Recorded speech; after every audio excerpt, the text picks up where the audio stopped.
अस्सलाम वालेकुम स्टूडेंट्स, क्या हाल चाल है? कैसे हैं आप लोग? सबसे पहले तो मैं आज आपको वेलकम करता हूं शाह ग्रुप एजुकेशनल चैनल पे। अगर आपने अभी तक हमारा चैनल सब्सक्राइब नहीं किया है तो please do subscribe our YouTube channel Shah group educational channel. आज के दिन हम स्टार्ट करने वाले हैं class 10th chemistry. Class 10th chemistry के अंदर हम कौन सा चैप्टर पढ़ रहे थे? क्लास 10th केमिस्ट्री में हम पढ़ रहे थे चैप्टर नंबर 4। चैप्टर नंबर 4 जिसका नाम है बायोकेमिस्ट्री। अभी तक हम लोग कार्बोहाइड्रेट्स और अमाइनो एसिड्स को डिस्कस कर चुके हैं। आज के दिन हम लोग स्टार्ट करेंगे लिपिड्स के बारे में डिस्कस करना। लिपिड्स क्या होते हैं और लिपिड्स की क्लासिफिकेशन क्या है। लिपिड्स की क्लासिफिकेशन आपकी टेक्स्ट बुक में है नहीं, लेकिन लिपिड्स डिटेल में है तो मैंने लिपिड्स को डिटेल में रखा है, क्लासिफिकेशन के जस्ट नाम बताएं। तो लिपिड्स भी ऑर्गेनिक कंपाउंड्स होते हैं। लिपिड्स भी ऑर्गेनिक कंपाउंड्स होते हैं, ये तो कोई नई बात नहीं है, आपको पता ही होगी। लेकिन लिपिड्स जो होते हैं वो हेट्रोजीनियस ऑर्गेनिक कंपाउंड्स हैं। हेट्रोजीनियस ऑर्गेनिक कंपाउंड्स का मतलब ये है कि लिपिड्स के अंदर कार्बन हाइड्रोजन के साथ साथ ऑक्सीजन भी मौजूद होता है, यानी कार्बन और हाइड्रोजन के अलावा भी एलिमेंट्स मौजूद होते हैं। Lipids contain carbon, hydrogen and oxygen in general. इसके अंदर जनरली कार्बन, हाइड्रोजन और ऑक्सीजन मौजूद होते हैं, लेकिन कभी कभी लिपिड्स के अंदर फास्फोरस और सल्फर भी मौजूद होते हैं। ठीक है, तो लिपिड्स ऑर्गेनिक कंपाउंड्स हैं, हेट्रोजीनियस ऑर्गेनिक कंपाउंड्स हैं, carbon, hydrogen and oxygen contain करते हैं। लिपिड्स ब्लड रिएजेंट के अंदर सॉल्युबल होते हैं, पानी के अंदर डिसॉल्व नहीं होते, पानी के अंदर सॉल्युबल नहीं होते। अब ये ब्लड रिएजेंट क्या है? ब्लड रिएजेंट जो होता है वो बेसिकली डाई इथाइल ईथर का और इथाइल अल्कोहल का मिक्सचर होता है 2:1 के अंदर, यानी 2 मोल्स ऑफ इथाइल अल्कोहल और 2 moles of di ethyl ether और 1 मोल ऑफ इथाइल अल्कोहल, इनका जो मिक्सचर होता है वो कहलाता है ब्लड रिएजेंट। अब देखें लिपिड्स कैसे फॉर्म होते हैं। लिपिड्स इस तरह से फॉर्म होते हैं जैसे कि long chain of fatty acids. अभी फैटी एसिड्स क्या है ये हम नेक्स्ट स्लाइड के अंदर समझते हैं। फैटी एसिड्स की जब लॉन्ग चेन्स, चाहे फिर फैटी एसिड सेचुरेटेड हो या अनसेचुरेटेड हो, जब फैटी एसिड्स की लॉन्ग चेन्स सेचुरेटेड या अनसेचुरेटेड या आपस में जब कंबाइन होती हैं यानी कि पॉलीमराइज होती हैं और जुड़ती चली जाती है तो लिपिड्स को फॉर्म करते हैं। ठीक है, तो लिपिड्स हमारे पास तीन टाइप्स के होते हैं। लिपिड्स होते हैं सिंपल लिपिड्स, एक होते हैं कंपाउंड लिपिड्स और एक होते हैं स्टेरॉइड्स। ठीक है ना, तो यहाँ पे सिंपल लिपिड्स हम डिस्कस करेंगे, सिंपल लिपिड्स की क्लासिफिकेशन हम डिस्कस करेंगे जैसे कि फैट्स एंड ऑयल्स वगैरह। तो चलिए नेक्स्ट स्लाइड की तरफ आइए आगे बढ़ते हैं। आइए स्टूडेंट्स, अब हम बात करते हैं सिंपल लिपिड्स की टाइप्स के बारे में। जो सिंपल लिपिड्स हैं, ये सिंपल लिपिड्स कितने टाइप्स के होते हैं? सिंपल लिपिड्स जो है वो फर्दर डिवाइड हो जाते हैं दो टाइप्स के अंदर। तो हमारे पास जो लिपिड्स है बेसिकली वो दो टाइप्स में डिवाइड हो जाते हैं, डिपेंड करता है कि वो कौन से अल्कोहल से प्रोड्यूस हुए हैं। अच्छा, सबसे पहली टाइप जो है वो है ऑयल्स एंड फैट्स। दूसरी हमारे पास लिपिड्स की टाइप्स है वैक्सेस। ऑयल्स एंड फैट्स जो है वो आपकी टेक्स्ट बुक के अंदर डिटेल के अंदर है, तो हम इसको डिटेल के अंदर पढ़ेंगे नई आगे आने वाली स्लाइड के अंदर। जबकि वैक्सेस हमारी टेक्स्ट बुक के अंदर नहीं है, बस नाम लिखा हुआ है, तो इसलिए हम इसको सिर्फ एक लाइन के अंदर पढ़ेंगे। ठीक है, तो इसको हम क्रॉस भी कर सकते हैं कि हम इसको स्किप भी कर सकते हैं। सबसे पहले ऑयल्स एंड फैट्स के बारे में बात करते हैं।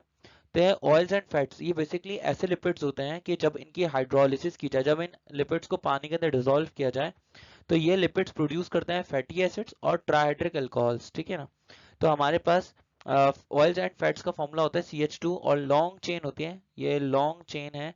और लॉन्ग चेन के बाद हमारे पास C साथ में हमारे पास R यानी अल्काइल ग्रुप अटैच होगा।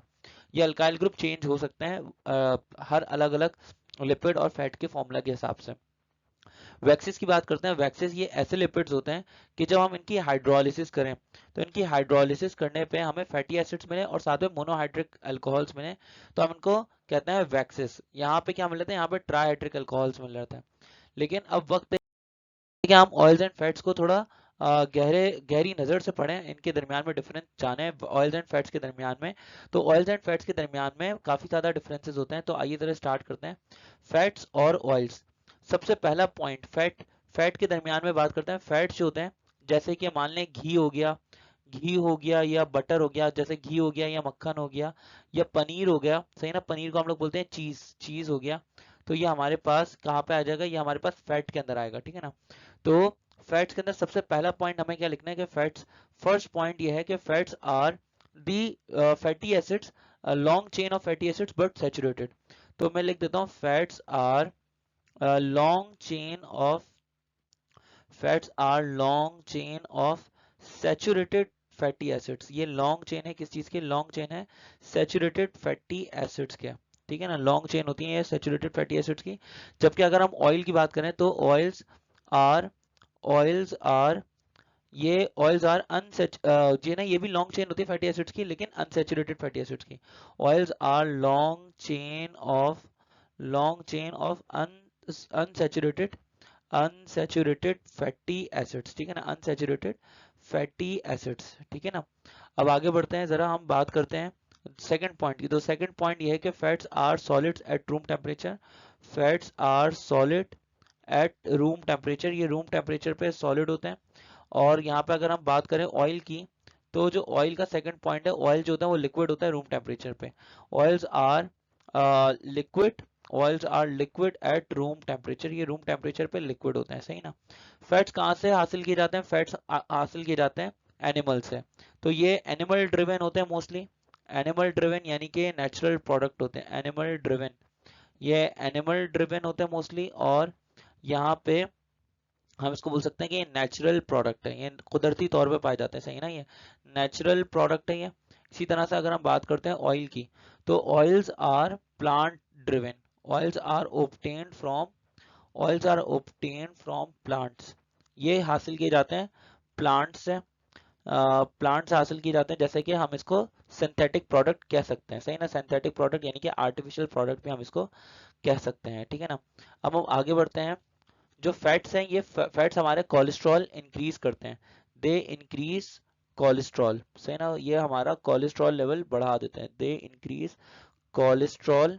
जबकि अगर हम ऑयल्स की बात करें तो ऑयल्स हमारा कोलेस्ट्रॉल इंप्रूव करके रखते हैं, oils oils improve our cholesterol या मेंटेन करके रखते हैं at least, oils improve our cholesterol, oil जो होते हैं वो कोलेस्ट्रॉल को मेंटेन करके रखते हैं, ठीक है ना।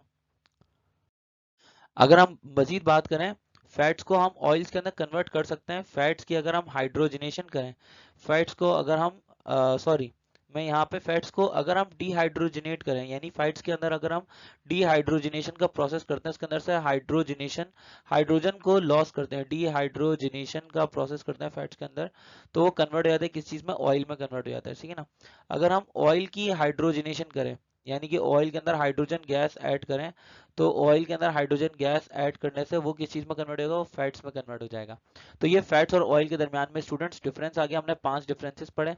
अब आगे बात करते हैं फैटी एसिड्स की। कब से काफी देर से फैटी एसिड्स के बारे में बात चल रही थी, तो आज जरा फैटी एसिड्स को जरा समझते हैं। फैटी एसिड्स क्या होते हैं?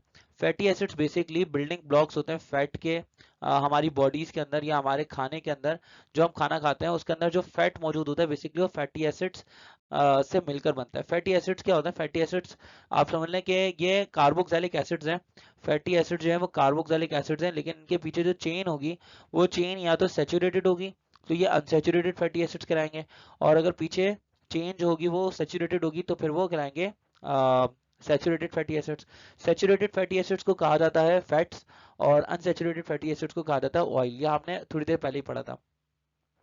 तो मैं यहाँ पे अगर इतना लिख देता हूँ, fatty acids are the building blocks of fats in our bodies and in the food we eat, सही ना। फैट्स जो होते हैं, फैटी एसिड जो होते हैं बेसिकली वो बिल्डिंग ब्लॉक्स होते हैं, हमारी बॉडीज के अंदर जो फैट है उसके वो प्रोड्यूस करते हैं, और जो खाना हम खाते हैं उसके अंदर जो फैट होता है वो भी फैटी एसिड्स ही प्रोड्यूस करते हैं।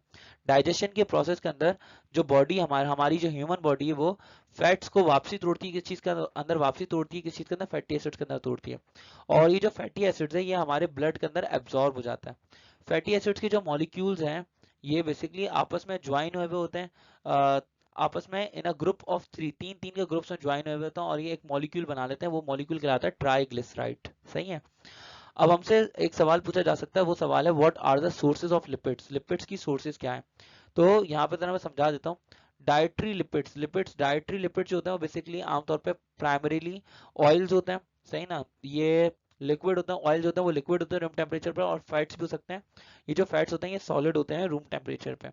कॉमनली कंज्यूम्ड ऑयल जो होता है, ज्यादातर जो ऑयल कंज्यूम किया जाता है वो ऑयल होता है canola, corn oil, olive oil यानी कि मकई का तेल होता है, ऑलिव ऑयल जैतून का तेल होता है, पीनट यानी कि बादाम का तेल, सनफ्लावर होता है, ये सनफ्लावर है सॉरी, और उसका सेफ्लावर भी एक सॉरी होता है, सनफ्लावर ऑयल और सेफ्लावर ऑयल। सोया का हमारे पास तेल होता है। फूड्स जो कि ऑयल के अंदर रिच होते हैं, जिसके अंदर ऑयल काफी ज्यादा होता है, तो हम इसको क्या करते हैं, हम इसके अंदर सलाद की ड्रेसिंग करते हैं, इसके अंदर ऑलिव्स की ड्रेसिंग करते हैं, एवोकाडो की ड्रेसिंग करते हैं, पीनट बटर लगाते हैं, nuts, seeds and some fish. तो मैं ये बोल सकता हूँ कि ऐसे फूड जिसके अंदर ऑयल बहुत ज़्यादा है वो कौन कौन से, वो है सलाद ड्रेसिंग, ऑलिव्स, ऑलिव्स के अंदर ऑयल बहुत ज़्यादा होता है, एवोकाडो के अंदर ऑयल काफ़ी ज़्यादा होता है, पीनट बटर में काफ़ी ज़्यादा ऑयल होता है, नट्स के अंदर, सीड्स के अंदर और कुछ फिशेस के अंदर भी बहुत ज़्यादा ऑयल पाया जाता है। ठीक है, आगे बढ़ते हैं। अब यहाँ पे ही हमारा लास्ट एक तरह से क्वेश्चन है जो कि इस लिपिड्स के टॉपिक से आ सकता है। वो क्वेश्चन क्या है कि what are the uses of lipids, lipids के यूजेस क्या है। तो लिपिड्स हमारे बॉडी के अंदर बहुत सारे फंक्शंस कर रहे होते हैं। क्या क्या फंक्शंस कर रहे होते हैं, सबसे पहले तो ये सपोर्ट करते हैं सेल्स को कुछ इंपॉर्टेंट तरीन काम करने के अंदर, और सेल्स की मदद करते हैं, एड करते हैं सेल्स को ताकि वो इंपॉर्टेंट फंक्शंस कर सकें। इसके अलावा अगर हम बात करें लिपिड्स की, तो लिपिड जो होता है वो हमारे नर्व सेल्स को प्रोटेक्ट करता है। जो लिपिड्स हैं ये बेसिकली हमारी बॉडी को वाइटामिन एब्जॉर्ब करवाने के अंदर मदद करते हैं। ठीक है, अगर हम लिपिड्स की बात करें तो लिपिड्स बेसिकली हार्मोन्स प्रोड्यूस करता है हमारी बॉडी के अंदर, एस्ट्रोजीन या टेस्ट्रोजीन या कोलेस्ट्रॉल, कॉर्टिसोल सही ना, ये ऐसे हार्मोन्स हमारी बॉडी के अंदर प्रोड्यूस करते हैं। तो आई होप कि स्टूडेंट्स आपको हमारी ये वीडियो पसंद आई होगी। लेक्चर नंबर 43 फैटी एसिड्स का था। फैटी एसिड्स और लिपिड्स, और हमने फैट्स और ऑयल के दरमियान में जम के पढ़ाई की है इस पूरे लेक्चर के अंदर। तो अगर आपको ये वीडियो पसंद आई है तो आप हमारे चैनल को सब्सक्राइब करना ना भूलिएगा। हमारे चैनल का नाम है शाह ग्रुप एजुकेशनल चैनल। मैं आपसे मिलूंगा नेक्स्ट वीडियो के अंदर, जिसके अंदर हम लोग बात करेंगे विटामिन के बारे में और एंजाइम्स के बारे में। तो तब तक के लिए आप अपना ख्याल रखिएगा, ज़रूर ख्याल रखिएगा। न्यूक्लिक एसिड के बारे में बात करेंगे और इस चैप्टर को एंड करेंगे। तब तक आप अपना ख्याल रखिएगा। ओके, अल्लाह हाफिज़।